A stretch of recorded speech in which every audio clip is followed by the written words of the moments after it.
வணக்கம். நீங்கள் இணைந்திருப்பது நியூஸ் ஹோஸ்டின் மதிய நேர பிரதான செய்திகளுடன். உங்களுடன் இணைந்திருக்கும் நான் சாம்பவி குமாரலிங்கம். விரிவான செய்திகளுக்கு செல்லும் முதலில் தலைப்புச் செய்திகள். போலீஸ் நிதி குற்ற விசாரணை பிரிவில் முன்னாள் அமைச்சர் பெசில் ராஜபக்ஷ வாக்குமூலம் அளிப்பு. இலங்கையில் விடுவிக்கப்பட்டுள்ள படகுகளை கொண்டு செல்வதற்காக தமிழக மீனவர்கள் இன்று கொழும்பு வருகை. பம்பலப்பட்டியில் உள்ள பிரபல பாடசாலை ஒன்றிலிருந்து பெண் சிற்றூழியர் சடலமாக மீட்கப்பட்ட சம்பவம் தொடர்பில் 2 கைது. இனி விரிவான செய்திகள்.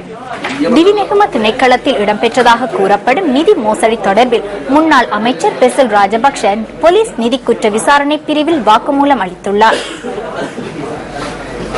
கடவுளை நீதிவான் நீதிமன்றம் பிறப்பித்த உத்தரவிற்கு அமைய முன்னாள் அமைச்சர் இன்று போலீஸ் நிதி குற்ற விசாரணை பிரிவுக்கு வருகை தந்துள்ளதாக போலீஸ் ஊடக பேச்சாளர் உதவி போலீஸ் அத்தியட்சகர் ருவன் குணசேகர கூறியுள்ளார். திவிநெகும திணைக்களத்தில் இடம்பெற்ற சில கொடுக்கல் வாங்கல்கள் தொடர்பில் நிதி குற்ற விசாரணை பிரிவினர் ஏற்கனவே விசாரணைகளை ஆரம்பித்துள்ளதாகவும் போலீஸ் ஊடக பேச்சாளர் தெரிவித்துள்ளார். இந்த விசாரணைகளுக்காக முன்னாள் அமைச்சர் பெசில் ராஜபக்சவிடம் வாக்குமூலம் பெற வேண்டியுள்ளதாக போலீசார் கடவுளை நீதிவான் நீதிமன்றத்திற்கு அறிவித்திருந்தனர். பம்பலப்பட்டியில் உள்ள பிரபல பாடசாலை ஒன்றின் களஞ்சிய சாலையில் இருந்து பெண்ணொருவரின் சடலம் கண்டுபிடிக்கப்பட்டமை தொடர்பில் சந்தேகத்தின் பேரில் 2 கைது செய்யப்பட்டுள்ளனர். பாடசாலையின் காவலாளியும் அவரது நண்பரும் கைது செய்யப்பட்டுள்ளதாக போலீசார் குறிப்பிட்டனர். கைதான 2 சந்தேக நபர்களும் இன்று புதுக்கடை நீதிமன்றத்தில் ஆஜர்படுத்தப்பட உள்ளனர். பிரேத பரிசோதனைகளை அடுத்து கொழும்பு தேசிய வைத்தியசாலையில் வைக்கப்பட்டிருந்த குறித்த பெண்ணின் பூதவுடல் நேற்று அவரது உறவினர்களிடம் ஒப்படைக்கப்பட்டதாக போலீஸ் ஊடகப் பிரிவு தெரிவித்துள்ளது. பம்பலப்பேட்டையில் உள்ள பிரபல பாடசாலை ஒன்றின் களஞ்சிய சாலையில் இருந்து பெண்ணொருவரின் சடலம் கடந்த ஞாயிற்றுக்கிழமை கண்டுபிடிக்கப்பட்டிருந்தது. பாடசாலையின் பெண் சிற்றூழியர் ஒருவரே சடலமாக கண்டுபிடிக்கப்பட்டிருந்தார். பிரேத பரிசோதனை அறிக்கையில் மரணத்திற்கான காரணம் தெளிவாக குறிப்பிடப்படாத நிலையில் முதலில் அவரது உறவினர்கள் பூதவுடலை பெற்றுக் கொள்ள மறுப்பு தெரிவித்திருந்தமை குறிப்பிடத்தக்கதாகும்.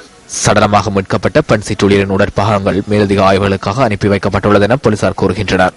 ஒரே வாரத்தில் நடைபெற்ற 2வது சம்பவம் இதுவாகும். பெண்களின் தொடர் கொலை குறித்து போலீசார் தீவிர விசாரணை செய்து வருவதாக தெரிவிக்கின்றனர். விடுவிக்கப்பட்ட படகுகளை மீட்பதற்காக தமிழக மீனவர்கள் இன்று நாட்டிற்கு வருகை தர உள்ளதாக யாழ்ப்பாணத்தில் உள்ள இந்திய துணை தூதரகம் தெரிவிக்கின்றது. தமிழக மீனவர்கள் இன்று மாலையளவில் நாட்டை வந்தடைவார்கள் என தூதரகத்தின் பேச்சாளர் தெரிவித்தார். இலங்கை கடற்பரப்பில் மீன்பிடித்த குற்றச்சாட்டில் கைதான தமிழக மீனவர்கள் ஜனாதிபதியின் உத்தரவிற்கு அமைய நல்லெண்ண அடிப்படையில் விடுதலை செய்யப்பட்டனர். அவர்களிடமிருந்து கைப்பற்றப்பட்ட 30 படகுகள் விடுவிக்கப்பட்ட போதிலும் அவற்றை தமிழகத்திற்கு கொண்டு செல்வதில் தாமதம் ஏற்பட்டிருந்தது.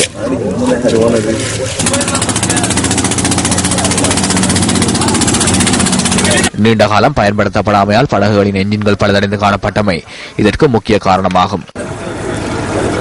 இலங்கை கடற்படையால் சிறைபிடிக்கப்பட்டு விடுதலை செய்யப்பட்ட படகுகளை மீட்கிறதுக்கு இன்றைக்கு 18 படகு 143 மீனவர்கள் இலங்கை செல்றாங்க. இதுல இலங்கை அரசு முழு ஒத்துழைப்பு பண்ணி இலங்கை கடற்படை ஒத்துழைப்பு பண்ணி இந்த படகுகளை மீட்கிறதுக்கு உதவி செய்யணும். அதே மாதிரி இப்போ தற்பொழுது நம்ம இந்தியன் கோஸ்ட் கார்டு படகுகளை செக் பண்ணி இந்த மீனவர்களை பூரா பாதுகாப்பா இலங்கை கடற்படையில ஒப்படைக்கிறாங்க. அதே மாதிரி இவங்க படகுகளை மீட்டதுக்கு அப்புறம் இன்னும் 2 நாள் கழிச்சு மீதி படகுகளை மீட்பு குழு எடுத்துட்டு ஒட்டுமொத்தமா 24ஆம் தேதி இங்க சேருவார்கள். எல்லா அரசும் ஒத்துழைப்புக்கு எங்கள் நன்றியை தெரிவிச்சுக்கிறோம். சட்டவிரோதமாக வெளிநாட்டு பணத்தை நாட்டிலிருந்து கொண்டு செல்வதற்கு முயற்சித்த இந்தியர் கட்டுநாயக்க விமான நிலையத்தில் சுங்க பிரிவினரால் கைது செய்யப்பட்டுள்ளார். அவரது பயணப்பையில் மறைத்து வைத்து வெளிநாட்டு பணத்தை நாட்டிலிருந்து கொண்டு செல்ல முயற்சித்துள்ளதாக சுங்க ஊடக பேச்சாளர் லெஸ்லி காமினி தெரிவித்தார். அவரிடம் 15,500 அமெரிக்க டாலர்கள் இருந்ததாகவும் அவற்றின் பெறுமதி 20,70,000 அதிகமாகும்.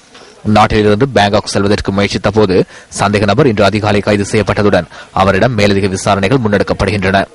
இதேவேளை சட்டவிரோதமாக வெளிநாட்டு பணத்தை நாட்டிலிருந்து கொண்டு செல்ல முயற்சித்த இளைஞரும் கட்டுநாயக்க விமான நிலையத்தில் கைது செய்யப்பட்டுள்ளார். அவரிடமிருந்து 23,750 அமெரிக்க டாலர்கள் கைப்பற்றப்பட்டுள்ளன. அதன் பெறுமதி 31,98,650 ரூபாவாகும். சம்பவம் தொடர்பில் கைது செய்யப்பட்ட 25 வயதான சந்தேக நபரிடம் விசாரணைகள் முன்னெடுக்கப்படுவதாக சுங்கப்பிரிவு தெரிவித்துள்ளது. பாம்பன் வடக்கு கடல் பகுதியில் இருந்து தெற்கு கடல் பகுதிக்கு ஒரே நாளில் 4 கப்பல்கள் பாலத்தை இன்று காலை கடந்து சென்றதை பார்வையிடுவதற்காக பெருந்திரளான மக்கள் அந்த பகுதிக்கு சென்றிருந்தனர். சென்னையிலிருந்து மும்பைக்கும் ஒரிசாவிலிருந்து கொல்கத்தாவிற்கும் 4 கப்பல்கள் கடந்து செல்வதற்காக நேற்றிரவு பாம்பன் வடக்கு கடலுக்கு சென்றிருந்தன. ரயில் பாலத்தை கடப்பதற்கு துறைமுக அதிகாரிகள் அனுமதி வழங்கியதைத் தொடர்ந்து 4 கப்பல்களும் ரயில் பாலத்தையும் ரோடு பாலத்தையும் கடந்து சென்றுள்ளன.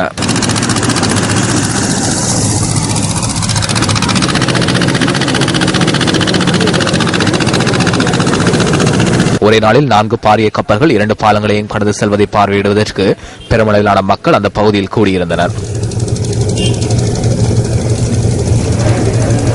கிண்ணியாவில் பிரதேச பொது சுகாதார அதிகாரிகளால் மேற்கொள்ளப்பட்ட சுற்றி வளைப்பில் பாவனைக்கு உதவாத மீன்கள் கைப்பற்றப்பட்டுள்ளன. கிண்ணியா குட்டி கராச்சி பாலத்திற்கு அருகில் இன்று காலை சுற்றி வளைப்பு நடவடிக்கைகள் முன்னெடுக்கப்பட்டுள்ளது.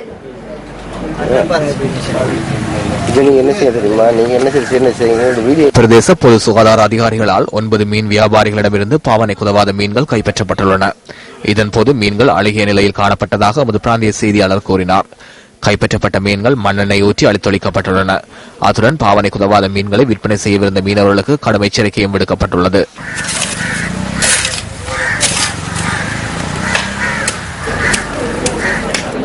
பொகவந்தலாவை கொட்டியாகலை மீட்பிரிவு அருள்மிகு ஸ்ரீ முத்துமாரியம்மன் ஆலய மகா கும்பாபிஷேகம் இன்று காலை நடைபெற்றது. பகவந்த்லாவை நகருக்கு அருகே குட்டியகல மேற்பிரிவில் அமைந்துள்ள ஸ்ரீ முத்துமாரியம்மன் ஆலய புனராவர்த்தன அஷ்டபந்தன பிரதிஷ்டா மகா கும்பாபிஷேக கிரியைகள் இன்று அதிகாலை முதல் நடைபெற்றன. யாக பூஜைகளை தொடர்ந்து பிரதான கும்பங்கள் வீதி பிரதட்சணை இடம்பெற்றன. பக்தர்கள் புடைசூழ மங்கள வாத்தியங்கள் முழங்க வேத பாராயணங்களுடன் சிவாச்சாரியார்கள் கும்பாபிஷேகத்தை நடத்தி வைத்தனர். கும்பாபிஷேக கிரியைகளில் பெருந்திரளான பக்தர்கள் கலந்து கொண்டனர். திருகோணமலை கிண்ணியா ஊற்றடி பிள்ளையார் ஆலய கும்பாபிஷேகம் இன்று காலை இடம்பெற்றது. விநாயக பெருமானுக்கு நேற்று எண்ணெய் காப்பு சாத்தப்பட்டதை தொடர்ந்தே இன்று கும்பாபிஷேகம் இடம்பெற்றது. இதன்போது சுவாமி உள்வீதி வலம் வந்து பக்தர்களுக்கு அருள் பாலித்தார்.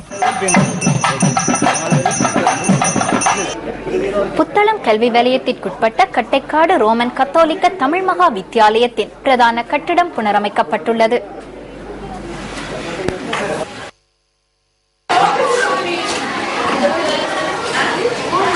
பிரதான கட்டிடம் சேதமடைந்த நிலையில் காணப்படுவதால் மாணவர்கள் கல்வி நடவடிக்கைகளை தொடர சிரமப்படுவதாக நியூஸ் ஃபர்ஸ்ட் கடந்த காலங்களில் சுட்டிக்காட்டியிருந்தது.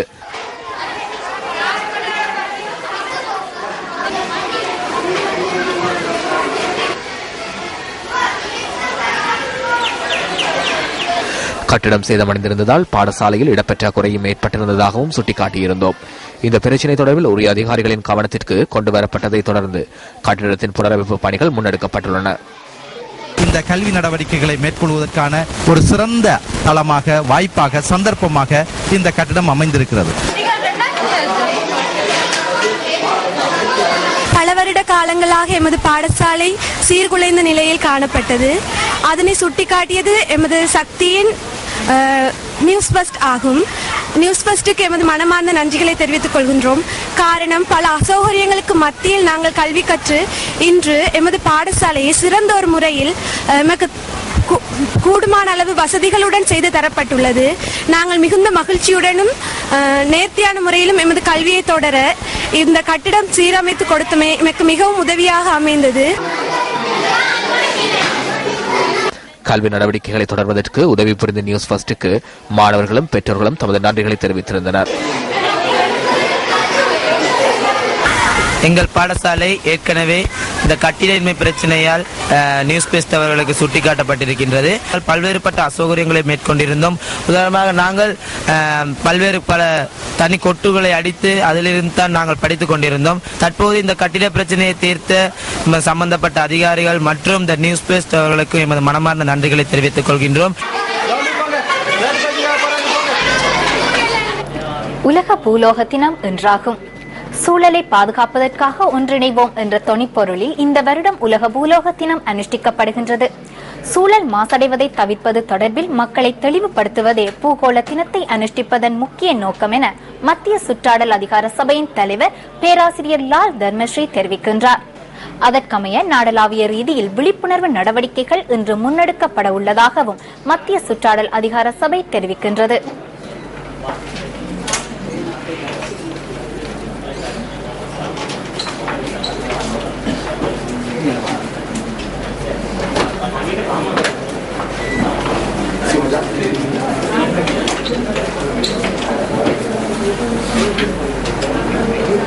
சூழல் மாசடைவதை தடுக்கும் நோக்கில் அனைத்து நாடுகளிலும் 1970 ஆண்டு முதல் உலக பூலோக நாள் கடைபிடிக்கப்படுகின்றது.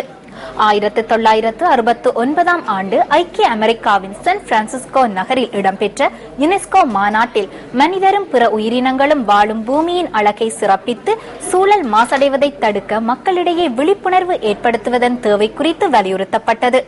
அதற்கமைய வருடாந்தம் ஏப்ரல் 22 பூலோக தினத்தை அனுஷ்டிக்க தீர்மானிக்கப்பட்டது. இந்த நாளில் புவியின் வடகோள பகுதி வசந்த காலமாகவும் தென்கோள பகுதி இலையுதிர் காலமாகவும் காணப்படுகின்றமை விசேட அம்சமாகும். இந்த நாள் உலகெங்கும் 175 நாடுகளில் அனுஷ்டிக்கப்படுகின்றமை குறிப்பிடத்தக்கதாகும்.